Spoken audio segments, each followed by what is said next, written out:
ধন্যবাদ। দেখেন, বেগম খালেদা জিয়া, এই যে তিনটি শব্দই কিন্তু অনেক বিশালতা। গণতন্ত্র, আপসহীন এবং দেশনেত্রী, এই তিনটি শব্দের ভিতরে দেশনেত্রী বেগম খালেদা জিয়া। অবশ্যই বিএনপি দেশনেত্রীর যে আদর্শ সেইটাকে বুকে ধারণ করে এগিয়ে যাবে আমরা বিশ্বাস করি। সারা বাংলাদেশ আজকে শোকে বিমর্ষ অবস্থায় রয়েছে, এটা আপনারাও দেখছেন। প্রকৃতিও কিন্তু বিমর্ষ অবস্থায় রয়েছে।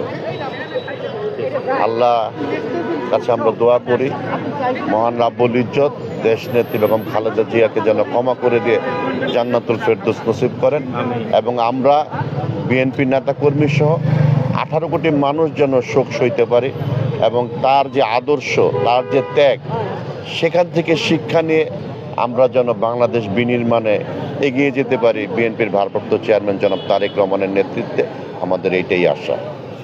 সামনে তো নির্বাচন, জাতীয় সংসদ নির্বাচনে বিএনপি অংশগ্রহণ করবে। সেই ক্ষেত্রে এই যে শোকটা, সেটি আসলে কোনোভাবে বিএনপিকে কি প্রভাবিত করতে পারবে? আমরা এই শোকটিকে আমাদের সাহসে পরিণত করতে চাই।